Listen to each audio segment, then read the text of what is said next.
في القلب مشاعر أخفيها قد أشرقت الشمس عليها عن خطط لم أعبأ فيها ستكون بأيامي خرقا فحياتي قبل الحلقات.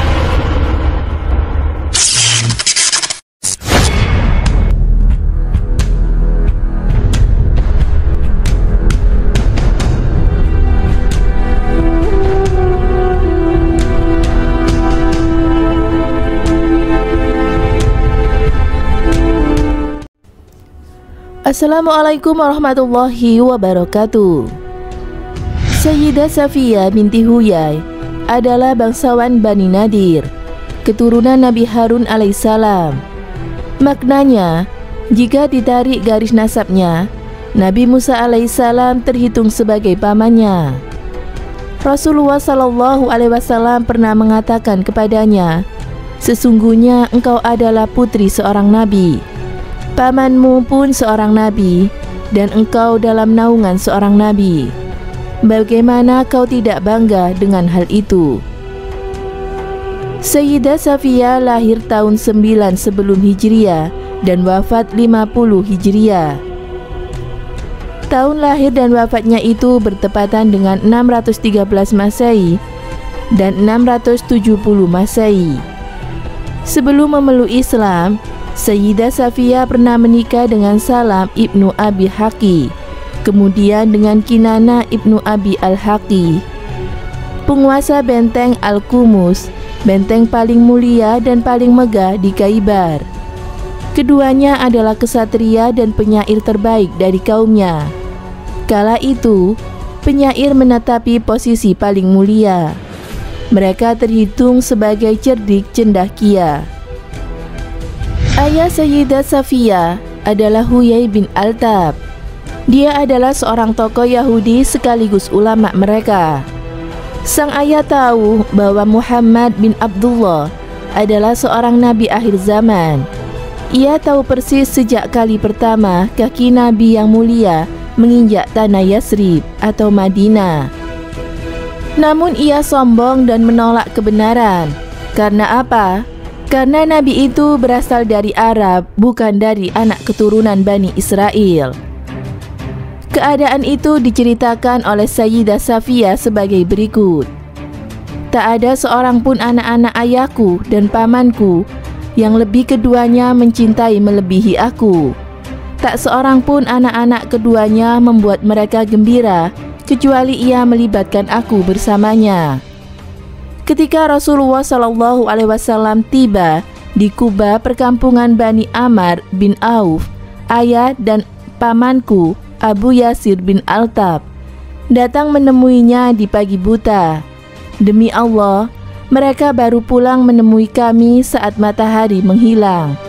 Keduanya datang dengan ekspresi layu lulai dan jalan terguntai lesu. Aku berusaha membuat mereka gembira seperti yang biasa kulakukan. Demi Allah, tak ada seorang pun dari keduanya yang peduli walau hanya sekedar menoleh padaku. Aku dengar pamanku Abu Yasir bicara pada ayahku. Apakah dia itu memang si Nabi itu?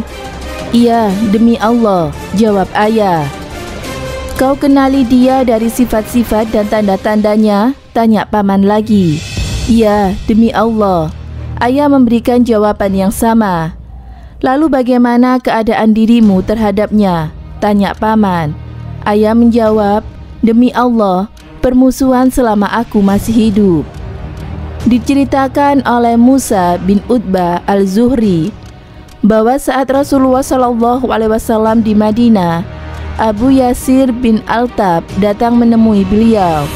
Ia mendengar ucapan-ucapan beliau. Setelah itu ia kembali ke kaumnya dan berkata, "Taatilah aku, sesungguhnya Allah telah mendatangkan pada kalian seseorang yang kalian tunggu-tunggu. Ikutilah dia, jangan kalian menyesali." Kemudian Huyai bin Altab yang merupakan pemimpin Yahudi segera beranjak menemui Rasulullah SAW. Ia duduk dan mendengar ucapan Nabi. Setelah itu ia pulang menuju kaumnya. Huyai adalah seorang yang ditaati.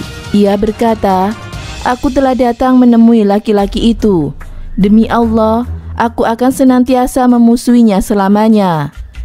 Abu Yasir berkata, "Hai anak pamanku, ikutilah bersamaku dalam permasalahan ini. Selain urusan ini, silakan tidak bersamaku sekehendakmu. Kau tidak akan binasa."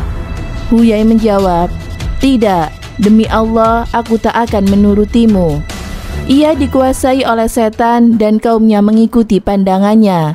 Dalam Ibnu Hisham As-Sirah An-Nabawi. Setelah kejadian itu, Sayyidah Safiyah mengetahui bahwa Rasulullah berada dalam jalan yang benar. Ternyata selama ini kaumnya tidak memberitahukan tentang Nabi Muhammad kepada dirinya. Perang Khaibar. Sejak Nabi tiba di Madinah, orang-orang Yahudi Khaibar telah bulat menolak ajakan damai.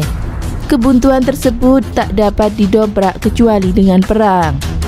Pada pertengahan kedua bulan Muharram, tahun ke-7 Hijriah, Rasulullah SAW berangkat bersama segenap pasukan Muslim, disertai persenjataan dan perlengkapan perang yang lengkap menuju Khaibar.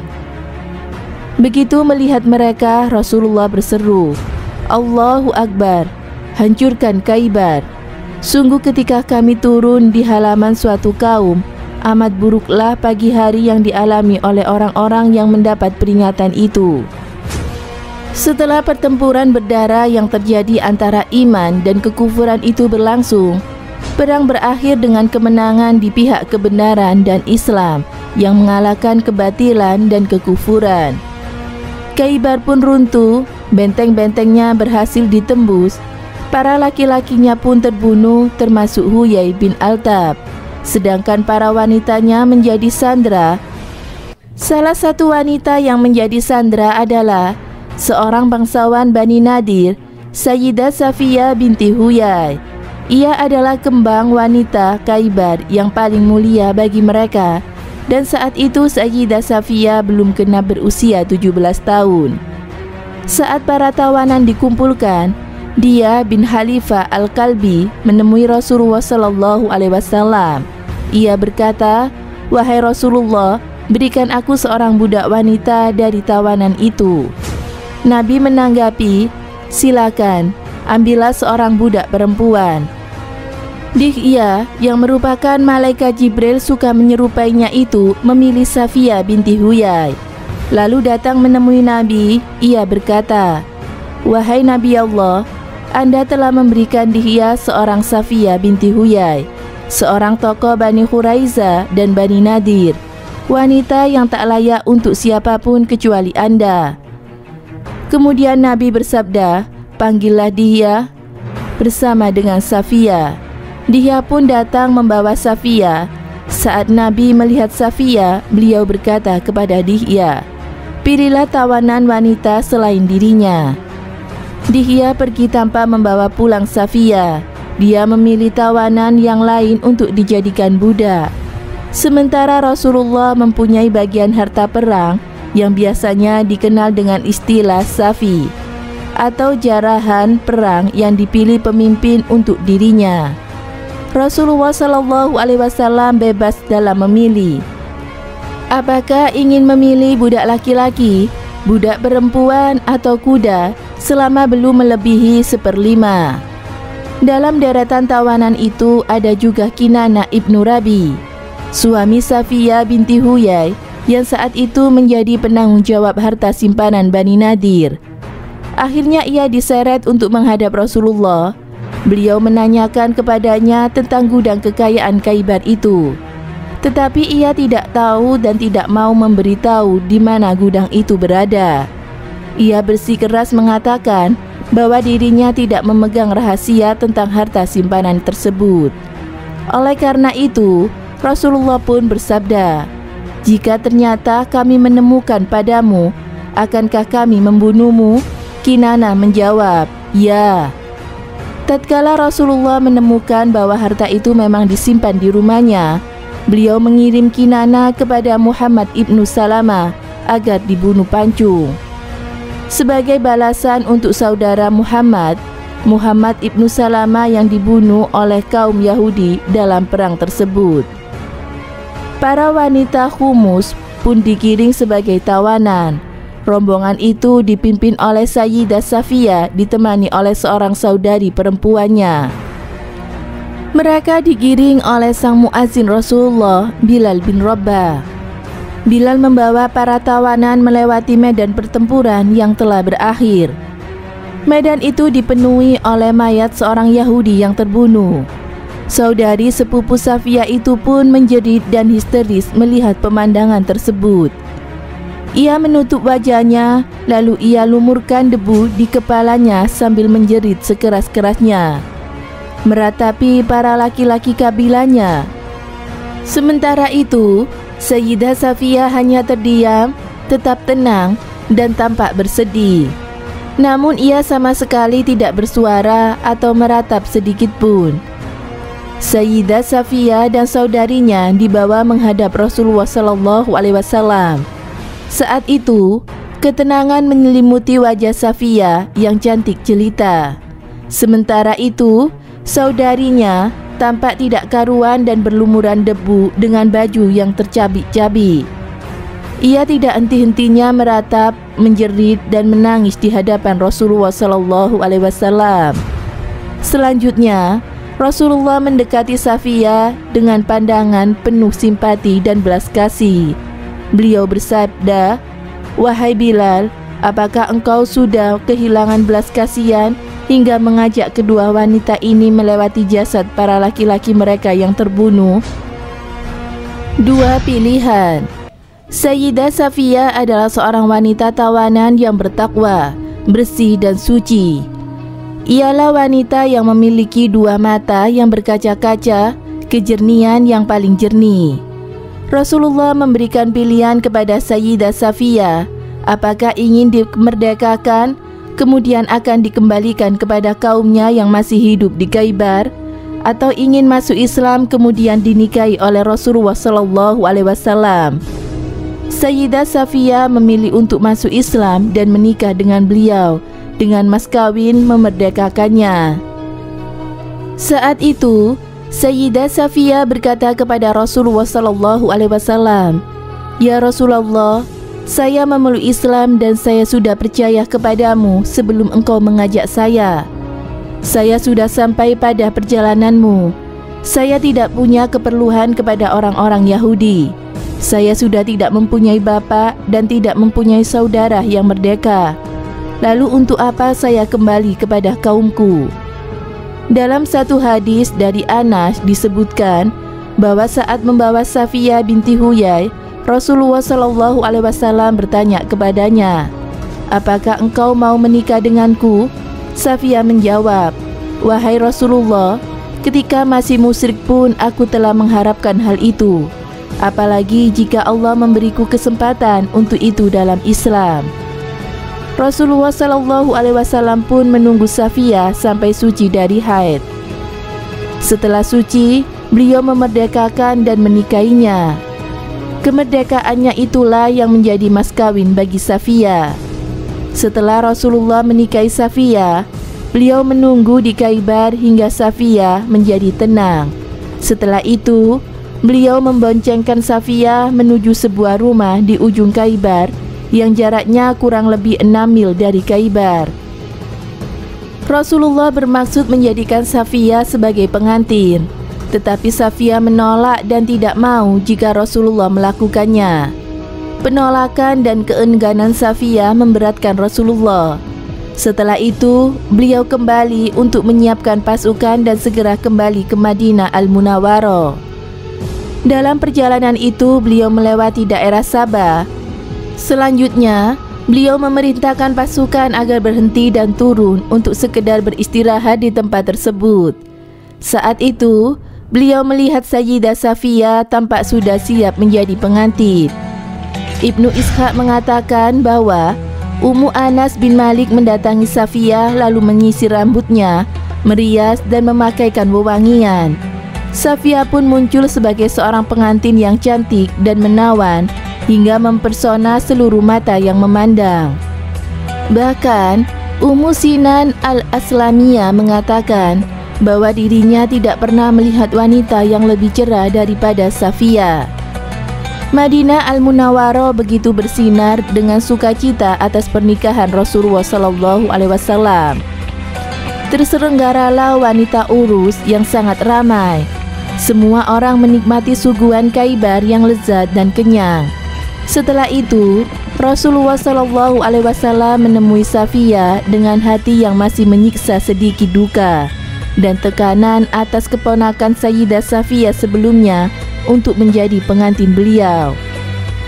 Sayyidah Safiyah binti Huyai, sang pengantin yang cantik itu, menyambut Rasulullah dengan wajah bersinar. Saat memandangnya, Nabi melihat ada bekas legam di wajah istrinya itu. Beliau bertanya, "Apa ini?" Sayyidah Safiyah bercerita kepada Rasulullah SAW, "Wahai Rasulullah, pada malam pengantinku dengan Kinana, aku bermimpi melihat purnama jatuh di pangkuanku. Ketika bangun dari tidur, aku ceritakan mimpi itu kepada Kinana. Dengan marah ia berkata, 'Hal itu terjadi tiada lain karena engkau mengharapkan si Raja Hijaz atau Muhammad.' Ia pun menampar wajahku hingga kini, bekas tamparannya pun masih ada di wajahku. Demi Allah, saat itu aku sama sekali tidak menyebut-nyebut dirimu." Pasca wafatnya Rasulullah SAW, Sayyidah Safiyah menyaksikan wafatnya Rasulullah karena ia merupakan salah satu ummahatul mukminin yang berkerumun di sekeliling alas Rasulullah saat beliau sakit. Sayyidah Safiyah berbicara kepada Rasulullah, "Wahai Rasulullah, demi Allah, aku ingin jika apa yang engkau alami ini menimpa diriku." Para istri Rasulullah yang lainnya hanya memejamkan mata. Tak ada yang membuat mereka bergetar selain sabda Nabi, "Bertobatlah." Mereka pun menjawab, "Dari apa wahai Rasulullah?" Rasulullah bersabda, "Dari perbuatan kalian yang meremehkan Safiyah. Demi Allah, ia telah berkata jujur." Setelah Rasulullah wafat, Safiyah duduk untuk beribadah dan memahami situasi. Ia berusaha ikut andil dalam membangun masyarakat Islam, sementara berbagai provokasi tetap menghadang dalam segala arah. Kecemburuan masih menghantui hati para wanita terhadap dirinya. Diriwayatkan bahwa seorang budak wanita miliknya datang menghadap kepada Amirul Mukminin Umar bin Khattab dan berbicara, "Wahai Amirul Mukminin, sesungguhnya Safiyah mencintai hari Sabtu dan berhubungan dengan orang Yahudi." Umar bin Khattab mengirim utusan untuk bertanya kepada Safiyah tentang kabar tersebut. Sayyidah Safiyah menjawab, "Adapun hari Sabtu tidaklah aku cintai sejak Allah menggantinya untukku dengan hari Jumat. Adapun dengan kaum Yahudi, sesungguhnya aku memiliki kerabat di antara mereka hingga aku menjalin hubungan dengan mereka." Setelah itu, Sayyidah Safiyah menoleh kepada budaknya dan menanyakan mengapa si budak melakukan dusta semacam itu. Si budak pun menjawab, "Aku didorong oleh setan." Safiyah menjawab, "Pergilah, karena kamu telah merdeka." Demikianlah, Sayyidah Safiyah hidup dalam tekanan yang terus-menerus dan dalam kesabaran pahit serta ibadah sepanjang masa. Ibadah yang dipahami dari madrasah kenabian yang diajarkan oleh Rasulullah kepadanya. Sayyidah Safiyah juga ikut andil dalam urusan politik, agama, dan turut aktif dalam memberikan pendapat. Ia juga bercerita tentang sang suami Rasulullah SAW. Sayyidah Safiyah disebut sebagai wanita sadika oleh Rasulullah, yang artinya wanita yang jujur imannya. Hadis-hadisnya menghiasi semua kutub as-sita dan banyak orang yang meriwayatkan darinya. Ummul Mukminin Sayyidah Safiyah wafat pada tahun 50 Hijriah atau 670 Masehi di zaman pemerintahan Muawiyah bin Abu Sufyan, dan beliau dimakamkan di pemakaman Baqi. Semoga bermanfaat. Wallahu a'lam bishawab.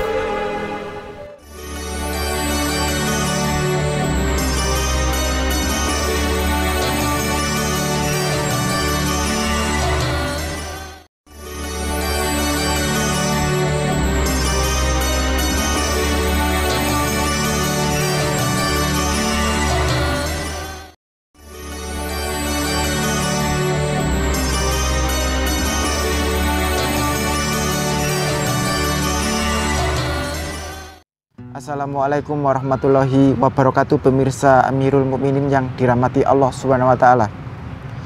Allah Subhanahu wa taala memerintahkan Rasulullah Muhammad SAW menikahi banyak istri, memiliki banyak tujuan. Di antaranya adalah yang pertama, agar sunnah-sunnah beliau bisa tampak. Peran istri-istri beliau agar sunnah-sunnah yang biasa beliau lakukan di rumah itu bisa tampak. Seandainya beliau hanya beristrikan 1 atau 2 istri saja, maka hadis-hadis yang diriwayatkan sangat sedikit.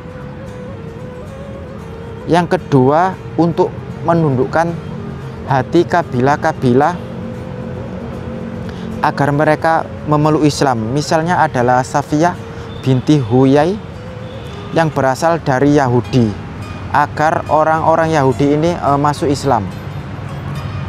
Peran istri Rasulullah SAW begitu besar dalam perkembangan Islam di masa awal. Dengan banyak istri mereka bisa mengajarkan ilmu agama Islam kepada para sahabat, para tabi'in, dan orang-orang soleh di zamannya. Semoga memberi manfaat. Wassalamualaikum warahmatullahi wabarakatuh.